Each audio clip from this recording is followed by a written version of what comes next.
Mais quand je me rends en Afrique, souvent, on me dit pas ça. On me dit qu'ils attendent une France qui ne soit pas repentante. Voyez, ils attendent une France qui soit forte. Et dans la culture africaine, qui assume le temps de la colonisation. Mais qui assume, parce que la colonisation, c'est bien entendu des heures qui ont été noires, mais c'est aussi des heures qui ont été belles, avec des mains tendues, etc. Et donc, je pense que à l'origine, ce qu'Emmanuel Macron n'a pas compris, c'est que, en réalité, se promener dans ces pays en faisant repentance, perpétuellement repentance, finalement on attise la haine de soi, attise le mépris des autres. Voilà, le bon temps des colonies, c'est ce que veut retenir cet ancien ministre de l'Intérieur, Bruno Retailleau, candidat aussi à la prochaine présidentielle. Et il n'est pas le seul parmi les prétendants à l'Élysée à voir du positif dans la colonisation. Et une dernière question immense, mais la réponse peut être simple. La colonisation est-elle un crime ? La colonisation est-elle un crime ? Oui, dans notre histoire, la colonisation est-elle... On est français, on a une histoire, comment... Non, voilà, très bien. De droite ou de gauche, Édouard Philippe ? Bon, chacun jugera, mais j'ai ma petite... Voilà le droitomètre de Jean... Et quand ce ne sont pas les politiques qui sombrent dans ces idées fascistes, ce sont des médias d'extrême droite qui s'y livrent. Mais on aborde un sujet qui est très politiquement incorrect, c'est-à-dire quelque part, pardonnez-moi, mais recoloniser d'une certaine façon ces pays-là, ne serait-ce qu'économiquement parlant. Vous vous rendez compte toutes les volontés qu'ils ont. Recoloniser. Toutes les volontés. Alors, ça veut dire qu'il faut. Il existe déjà des pas. Véronique, on va d'abord enlever le mot recoloniser. Même Pascal Praud est choqué. Ce rapport ambigu au passé colonial n'a jamais vraiment disparu en France. Il ressurgit régulièrement, notamment dans certains discours militaires et politiques qui veulent décrire l'Afrique, en fait, à travers le prisme de l'instabilité chronique, soit dit en passant, souvent provoquée par ce même Occident. Comme si le chaos devait obligatoirement justifier une présence extérieure. Comme à nous, Européens, c'est la Méditerranée et l'Afrique, où notre destin se joue. Et donc nous avons en permanence essayé, nous Français, d'entraîner les Européens dans cette prise de conscience de la nécessité d'agir collectivement en Afrique et en Méditerranée. Et je suis absolument désolé de voir l'échec de nos engagements au Sahel. Et je pense que de toute façon, nous aurons à nous reposer la question.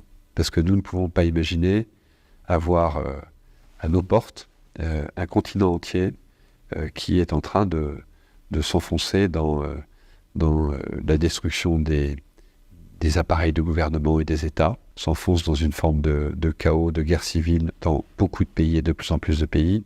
En plus, un continent qui va connaître une explosion démographique comme aucun continent n'en a jamais connu. Et donc imaginez que ça se passe là, dans les 10-20 ans qui viennent, et que ça n'aura pas de conséquences sur l'Europe, parce que nous vivons dans une sorte de bulle protégée par je ne sais quoi d'ailleurs, c'est tout simplement inconscient. Et donc je pense que cet intérêt commun-là devrait un jour faire que l'Europe se décidera à agir comme une entité politique qui ira défendre elle-même ses intérêts, y compris par le moyen de l'engagement de ses armées. Je suis persuadé que dans quelques années, je ne sais pas si c'est 10 ans ou moins ou plus, nous aurons l'obligation de retourner aider ces pays africains. Ça n'est pas la Chine, la Russie et Wagner qui vont apporter des solutions durables aux très grandes difficultés que connaissent ces pays africains et leur population.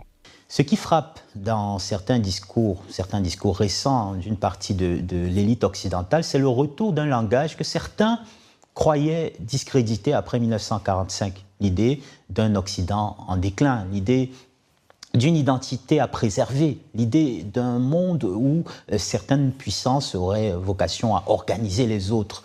Le philosophe et historien Achille Mbembe, que nous avons reçu à de nombreuses reprises dans cette émission, parle de nécropolitique. Il parle de nécropolitique pour désigner précisément la manière dont certaines puissances décident encore quelle vie compte et lesquelles peuvent être sacrifiées dans l'ordre global.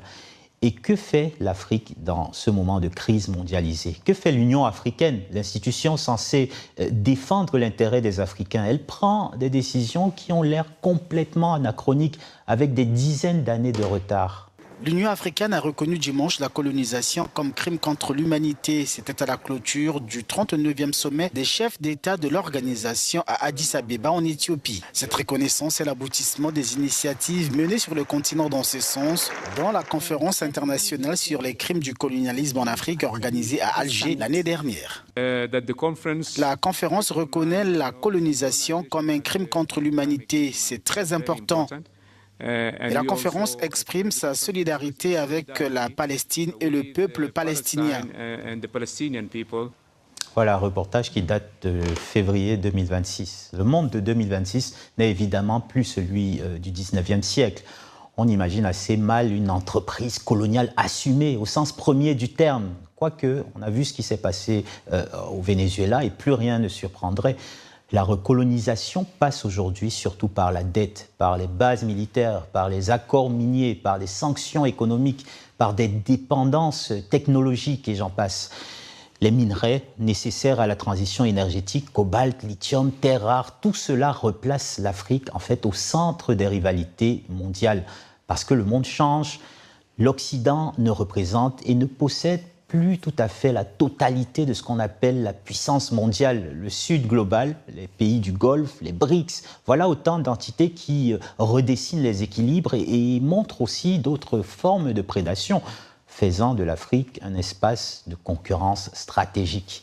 En ce qui concerne les grandes puissances, dans ces moments de basculement de l'ordre mondial, elles ont souvent tendance à regarder en arrière plutôt qu'en avant. Mais l'histoire montre une chose: les empires déclinent précisément lorsqu'ils refusent d'accepter que le monde ne tourne plus autour d'eux.